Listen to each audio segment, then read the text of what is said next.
Bonjour à tout le monde. Nouvel équipement, c'est nouveau, on va s'habituer.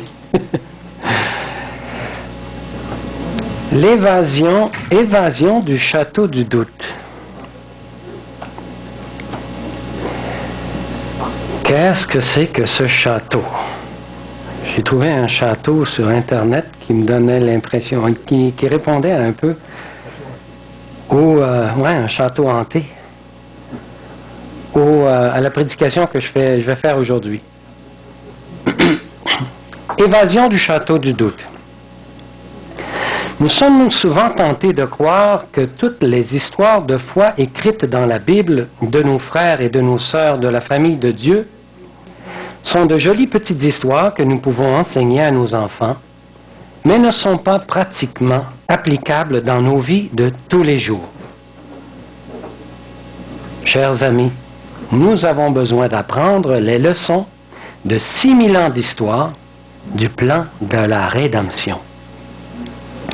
Le peuple du reste de la fin des temps a besoin de faire une synthèse de leur expérience corporative des leçons qui nous sont parvenues de tout ce passé. 6000 ans.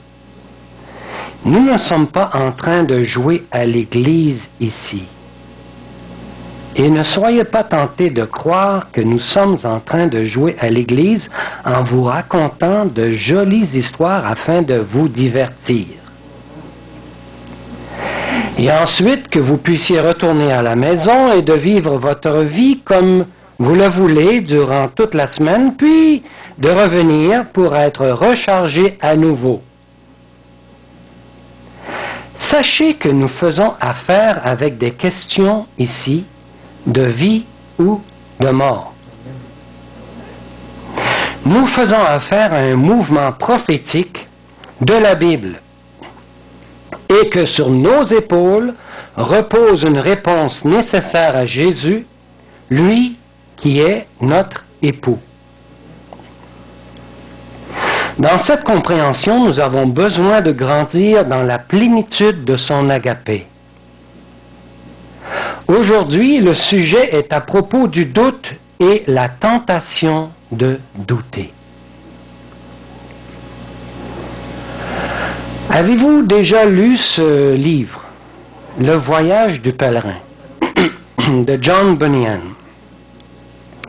Dans le livre Le voyage du pèlerin de John Bunyan, Chrétien est capturé par géant désespoir.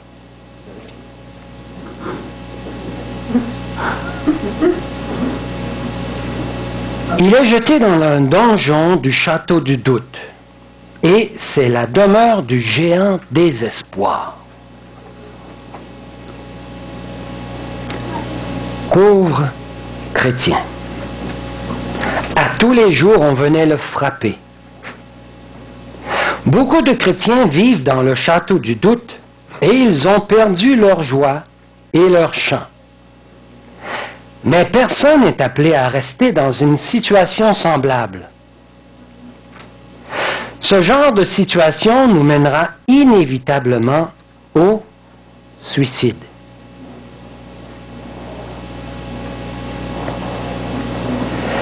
Nous pouvons nous échapper du château du doute de la même manière que Chrétien a réussi. Un jour, Chrétien a fouillé ses poches et s'est dit « Quel imbécile que je suis !» Tous les jours, j'avais dans ma poche la clé qui ouvre chaque porte du château du doute. Qu'était cette clé? Ah bon? C'était la clé qui se nomme la parole. Avec la clé, la parole, Chrétien a pu ouvrir toutes les portes du donjon du château du doute et ainsi il a pu s'échapper pour ne plus jamais y revenir. Nous pouvons aussi nous échapper du château du doute. Nous tous passons par là et ce mystère reste beaucoup à découvrir. Pourquoi, lorsque tout va bien et que nous apprécions un moment de bonheur, soudainement, nous nous retrouvons comme le héros du livre Le voyage du pèlerin, dans le donjon du château du géant désespoir. Tout semble aller de travers. Pourquoi? Eh bien, la Bible nous donne l'énigme du mystère. Première énigme. Adolescent, Joseph est tout heureux de vivre comme fils favori de son père terrestre et aussi sous la faveur de son père céleste.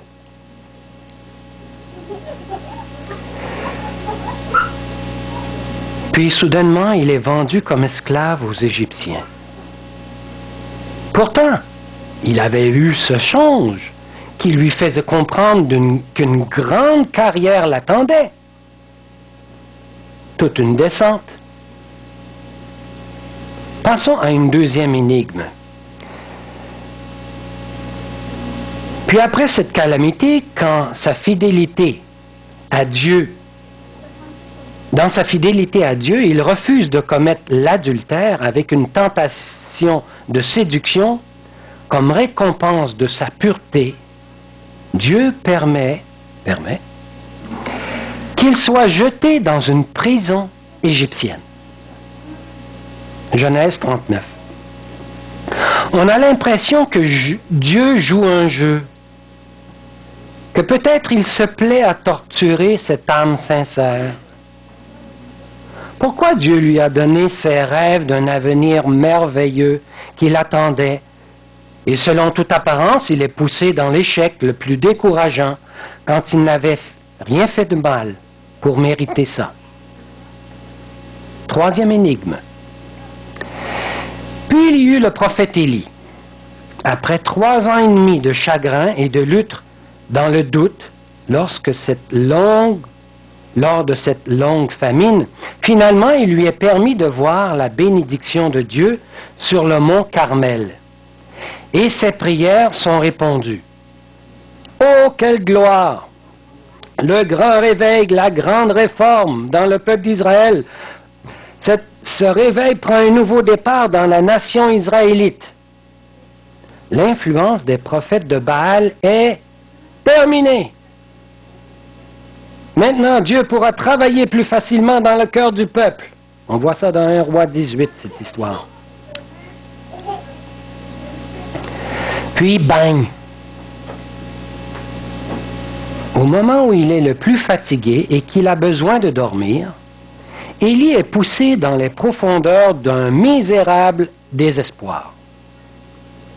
Il court pour sauver sa vie, si précieuse à ses yeux, puis exténué, il est tellement déprimé que maintenant il souhaite mourir. On voit ça dans 1 Roi 19. Quatrième énigme. On a Jérémie. Comme un jeune et sincère prophète, il observe le grand réveil et la grande réforme commencée par Sa Majesté le roi Josias. Enfin, le soleil de Dieu brille de tous ses éclats et le royaume est en voie d'un merveilleux succès spirituel. Puis soudain, le bon roi est tué dans une mésaventure idiote. Et dès lors, c'est un chagrin et une tristesse sans fin pour Jérémie et la ruine de tout pour Israël. Cinquième énigme. Finalement, il y a Jésus. Jésus dans le désert, après avoir été loin du Saint-Esprit au fleuve du Jourdain, et cette confirmation du Père de son affiliation divine, il se trouve soudainement conduit par le même esprit dans une région sauvage où des tentations martyrisantes l'assailleront. On voit ça dans Marc 1, 11 à 13. Dieu est en train de former chacune de ces personnes pour un succès assuré de son plan de la rédemption. Il est en train de nous former aussi. Voulons-nous faire partie de son plan?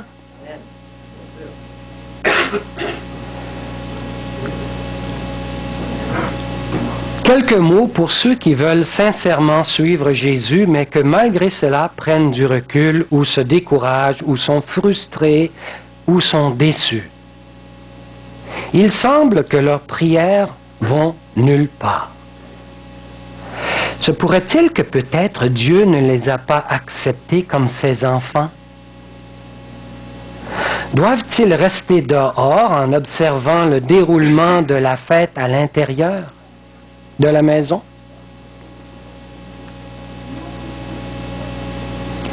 Si Dieu les a acceptés comme membres de sa famille, pourquoi sont-ils tourmentés par des doutes et des craintes? Mais voici une bonne nouvelle pour eux. Jésus a eu exactement le même problème. Sa vie fut remplie de up et de down. Jésus, lors de son baptême, il a eu un up. Tout allait bien. Dieu le Père dit une voix: voici mon Fils en qui j'ai mis toute mon affection. Écoutez-le. C'était le jour le plus glorieux de sa vie, parce qu'il a entendu la voix de son Père, venant du ciel. Nous lisons ça dans Matthieu 3, verset 17. Celui-ci est mon Fils bien-aimé, en qui j'ai mis toute mon affection. Après de telles paroles, qui ne serait pas rempli de joie? Mais voici son down. Peu de temps après, il vécut un down. Il s'est senti emporté par une vague de tentations pleines de doutes. Élie a aussi vécu le même problème. Son hop fut la merveilleuse expérience au mont Carmel. Vous vous rappelez, il a prié, il a un nuage qui est arrivé, où les prophètes de Baal aussi, c'était une autre expérience. Peu de temps après son down, j'ai écrit down, mais c'est hop. Peu après son hop fut la fuite dans le désert. Peu de temps après, il y a eu son down.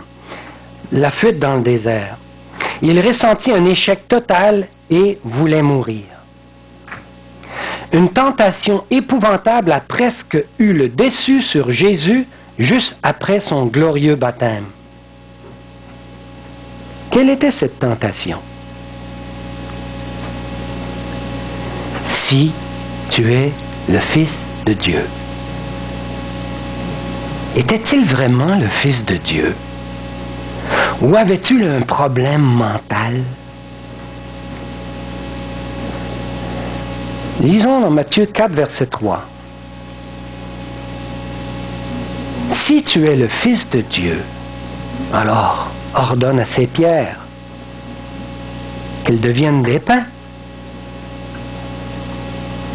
Jésus était dans l'agonie, non seulement de la faim et de la faiblesse physique. Habituellement, c'est dans ce temps-là que la tentation est la plus forte. Il était dans l'agonie aussi spirituellement. Le tentateur écrasait son âme par le raisonnement logique d'une mauvaise nouvelle. Si tu es le Fils de Dieu. Si tu es vraiment le Fils de Dieu, comment peux-tu être privé de ceux qui t'aiment et de l'aide qu'ils peuvent t'apporter pendant que tu es affamé? Il venait juste de quitter sa mère. Assoiffé et abandonné ici, dans ce désert où il y a des animaux sauvages tout autour de toi. Non, mais c'est complètement stupide. Tu fais vraiment pitié à voir. Regardez-le. L'homme qui croit qu'il est le Fils de Dieu. Belle hiverne! Veux-tu que je te dise? Tu ressembles bien plus à ce fameux ennemi de Dieu. Si tu es vraiment le Fils de Dieu, alors, prouve-le.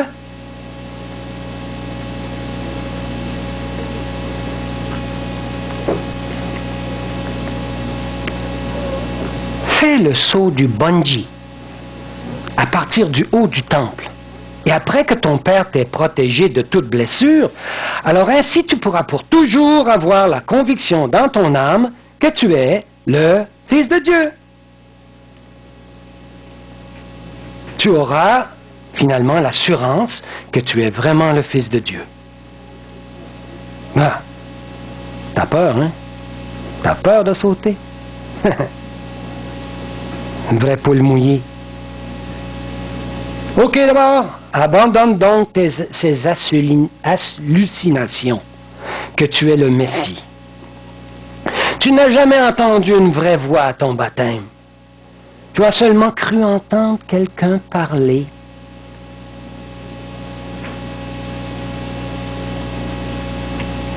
Sois raisonnable, Jésus, et retourne dans ton atelier d'ébénisterie.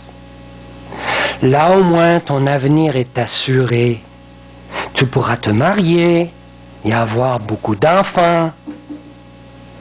Peux-tu me dire à quoi tu veux en venir à rester ici à attendre je ne sais quoi dans ce désert? Vraiment stupide. Jésus fut harcelé par Satan tout au long de son ministère, et ce jusqu'à la dernière minute de sa vie. Regardons-le sur la croix.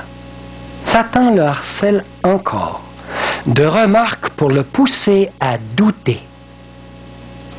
Ces remarques frappent son âme comme des flèches empoisonnées. Lisons Matthieu 27, verset 40. Si tu es le Fils de Dieu, alors descends de la croix. Prouve-le en faisant quelque chose qu'aucun criminel crucifié n'a été capable de faire jusqu'à aujourd'hui. Jusqu'à ce jour. Ce devrait être facile si tu es le Fils de Dieu, vraiment. Comment peux-tu autrement t'attendre à ce que nous croyons en toi? Ce moment fut son pire down. Mais il ne succomba pas à cette tentation. Il choisit de croire à quoi? En la parole. La parole disait quelque chose de différent. De plus, la voix à son baptême était un verset tiré de l'Ancien Testament. Nous voyons ceci dans Psaume 2, verset 7. Il est écrit « Tu es mon fils ». Et dans Ésaïe 42, verset 1, « En qui mon âme prend plaisir ». Nous entendons cette même voix nous parler lorsque nous lisons la Bible. « Tu es mon fils ». En qui mon âme prend plaisir. Le croyons-nous? Faisons comme Jésus. Faisons le choix de croire en elle, la parole. Que signifie vivre sous la nouvelle alliance ou sous la promesse de Dieu? Toutes les promesses de Dieu ont été faites au singulier, à la semence, qui est Christ. Lisons Galates 3, verset 16. Or, les promesses ont été faites à Abraham et à sa postérité. Je ne suis pas là-dedans, moi. Hein? Oui. Il n'est pas dit aux postérités, Richard Lemay inclus. Non, non. Il est dit comme il s'agit de plusieurs, mais en tant qu'il s'agit d'une seule, et à ta postérité, c'est-à-dire à Christ. Alors je suis inclus?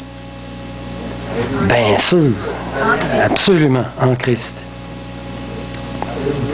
Merci à Dieu qui est notre voie de sortie du géant désespoir. David. Le Christ a été connu en tant que fils de David, non seulement comme étant une de ses descendants physiques, mais parce que dans son incarnation, il a vécu en psaume de David. Jésus a vécu en psaume de David. Ce qui est écrit dans les psaumes de David, Jésus l'a vécu dans sa vie. Comme les chefs de l'Église de Dieu condamnaient Jésus, de même les chefs divinement assignés de l'Église de Dieu au temps du roi Saül, ces chefs condamnaient David. Saül était loin du Seigneur, et l'agonie de David n'était pas seulement l'effort physique de constamment fuir devant Saül, mais surtout de lutter constamment avec une tentation beaucoup plus grande, qui est celle de douter que Dieu l'a vraiment oint pour devenir le futur roi d'Israël. Pendant que loin du Seigneur, Saül avait déclaré que David devait mourir. Il a dû surmonter cette tentation et croire que Dieu prendrait soin de lui. C'est la même chose pour nous aujourd'hui. Ainsi, nous avons les psaumes de David écrits pendant son exil. Le psaume 57, le psaume 59 par exemple. À plusieurs reprises, le futur roi commence son psaume par une lutte avec la peur, inspirée par l'Ancienne Alliance. Et avant la fin de son psaume, David exulte de joie dans la Nouvelle Alliance, en croyant que le Seigneur ne l'abandonnera pas, mais au lieu de cela, prendra sa défense. 1000 ans après, le Fils de Dieu, dans une chair pécheresse, comme la mienne, et pour détruire la puissance du péché, il a condamné le péché dans la chair, qu'il a prise sur lui. Il a lutté avec cette même tentation. Lisons Hébreux 4, verset 15. Il a été tenté comme nous en toutes choses, sans commettre de péché. Jésus triomphe encore devant la peur qui provient de notre ancienne alliance, émergeant jour après jour dans l'éclat de la nouvelle alliance.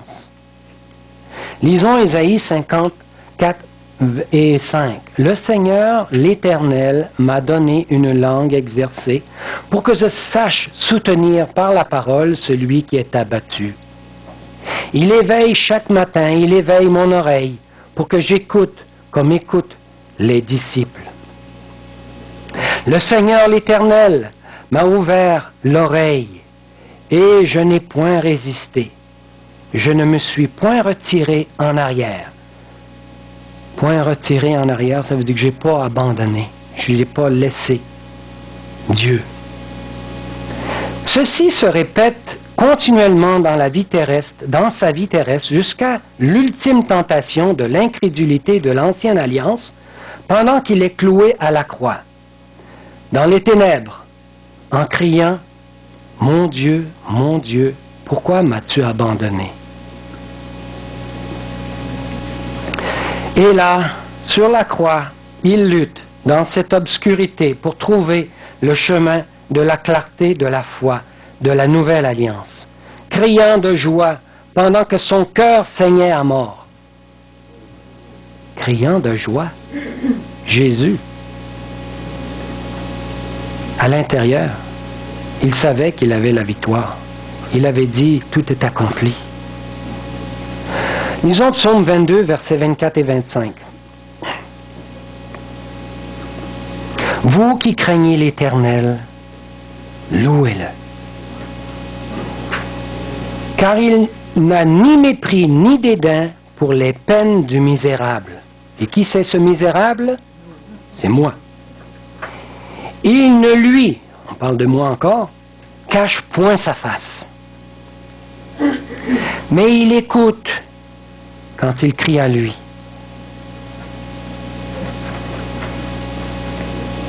Jésus nous a enseigné comment vivre sous le soleil de la nouvelle alliance.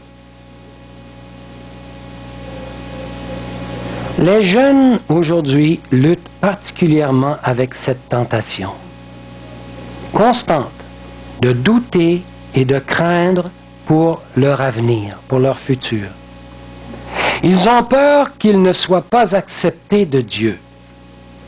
Conscients de leur faiblesse et de leur état de péché, ils hésitent de croire que Dieu peut vraiment les bénir. La Bible nous dit que tous ceux qui seront au paradis sont des enfants de Jacob. Fréquemment, le Seigneur s'adresse à ces personnes comme « maison de Jacob ». Lisons Ésaïe 2, verset 5. « Maison de Jacob, venez et marchons à la lumière de l'Éternel. » Je ne sais pas, je ne connais pas une personne qui pourrait être meilleure que Jacob, dont le nom était supplanteur. Le mot Jacob veut dire supplanteur. Quelqu'un qui était si égocentrique qu'il ait voulu obtenir la première place avant même sa naissance. Si nous pensons que nous sommes meilleurs que cela depuis notre naissance, eh bien, nous ne connaissons probablement pas notre propre cœur. Ce serait encourageant. D'où vient tout ça? Ah, je pensais que ça venait de l'ordinateur. Il me disait, c'est fini, Richard. Il est midi. Ce serait encourageant pour chacun d'entre nous d'étudier la vie de Jacob. Voici un homme qui se sentait abandonné de Dieu. La nuit où il a essayé de dormir, ayant une pierre comme oreiller. J'aurais de la misère à dormir avec une pierre comme oreiller. Genèse 28, versets 20 à 22. Lisons ces versets. Jacob fit un vœu en disant, si Dieu est avec moi et me garde pendant ce voyage que je fais, s'il me donne du pain à manger. Imaginez Jacob, là, il n'y a plus rien, là. Devant lui, il n'y a pas de compte en banque qui l'attend, puis qu'il peut avoir une carte de crédit quand il est rendu dans un autre pays pour lui donner à manger. Il ne savait pas du tout où est-ce que s'en allait sa vie. Si Dieu me donne du pain à manger et des habits pour me vêtir, et si je retourne en paix à la maison de mon Père, alors l'Éternel sera mon Dieu. Cette pierre que j'ai dressée pour monument sera la maison de Dieu, et je te donnerai la dîme de tout ce que tu me donneras. Il savait qu'il avait péché. Il était parfaitement conscient qu'il n'avait plus aucune valeur. Et nous le sommes aussi. Pourtant, le Seigneur essayait de l'assurer par la vision d'une échelle qui partait du ciel et qui descendait sur la terre exactement à l'endroit où il était, avec des anges de Dieu qui y montaient et qui y descendaient pour lui venir en aide. Parfois, Jacob oubliait ce rêve. C'est pas la même chose qui nous arrive souvent, qu'on oublie les fois que Dieu a travaillé dans notre vie, a œuvré. N'oublions-nous pas parfois toutes les bontés que Dieu a envers chacun d'entre nous? Jacob eut sa part de déception et de peine. On voit Jacob en train de lutter. Et il a dû passer toute une nuit luttant avec le Seigneur dans la prière. Mais son nom a été changé de Jacob à Israël. De même, notre nom sera aussi changé. Acceptons cet encouragement de l'histoire de notre père Jacob. Depuis des milliers d'années, des intellectuels ont essayé de sentir que Dieu est près de nous. Une méthode qui a été souvent recommandée est de pratiquer la présence de Dieu. Une chaise vide. Vous n'avez pas vu ça des fois? On fait un repas et on laisse une chaise vide. C'est Dieu, ça. Ou c'est un ange. Certains pensent que cela les aide de laisser une chaise vide et d'imaginer que Jésus y est assis. Ceci leur donne la sensation que Jésus est tout près d'eux. Un autre moyen. D'autres aiment à égrener un chapelet parce que cela les aide. Un autre moyen. D'autres s'assurent qu'il y a un crucifix pas loin. Je me rappelle, moi, quand j'étais petit, il y avait un crucifix dans chacune de nos chambres. Puis à l'école, en classe, il y avait le crucifix là. C'est pas vous autres, ça? Ouais. Avec un rameau aussi, à part qu'on mettait un rameau, là. Je me rappelle de ça, hein? Une multitude de gens pensent que les images les aident à visualiser la présence de Jésus ou d'autres saints. Comme par exemple, à l'église, les verres teintés. Les verres teintés d'église ou de cathédrale sont là pour la même chose, pour nous aider dans l'adoration. Je suis reconnaissant de ne pas voir de croix affichée ici, sur un mur, pour nous rappeler que Dieu est tout près de nous. Car tout ceci tend à mettre en place des cérémonies pour nous forcer à adorer Dieu.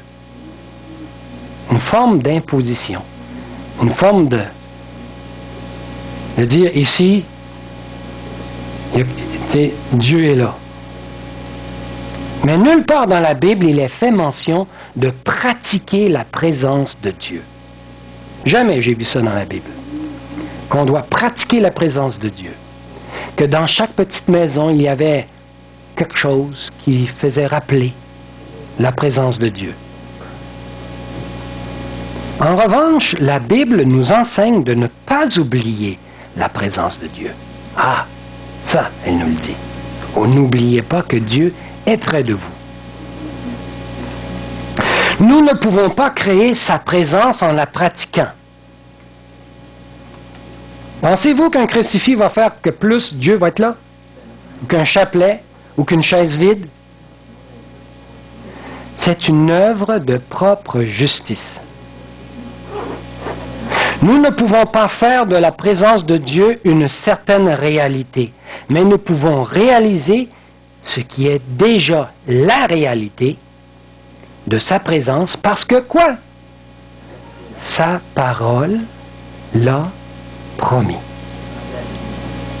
A-t-on besoin de toutes ces choses? Non. La parole l'a dit. Et nous marchons par la foi. L'Ancien et le Nouveau Testament sont formels dans le rejet catégorique de toute forme d'idolâtrie. Voici ce que Jean nous dit. Ah, je ne l'ai pas écrit ici. Personne n'a jamais vu Dieu.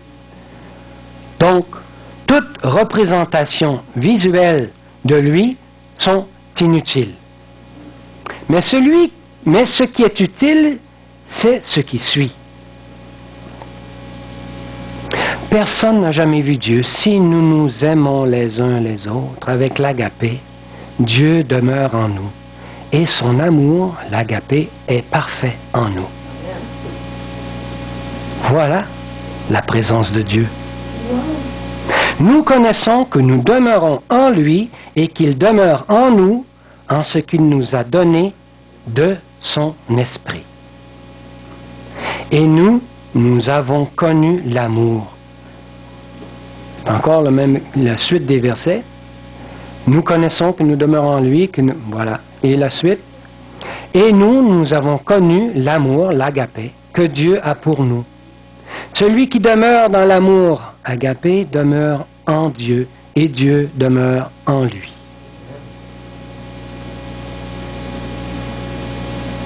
La religion de Jésus n'est pas basée sur quelque chose que nous pouvons produire ou faire ou imaginer.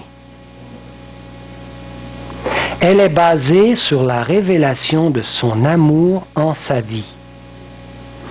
Sa mort et sa résurrection et son ministère sacerdotal dans le lieu très saint, au ciel. Et sa promesse de revenir un jour en personne. Cette vérité est bien plus réelle que toutes les émotions, les sentiments ou un contact quelconque. C'est une vérité que la foi croit.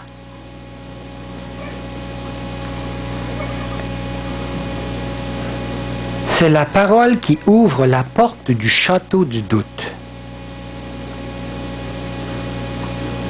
Alors, nous sommes appelés à ne plus douter. Ne doutons point de la présence de Dieu dans nos vies. Amen. Amen.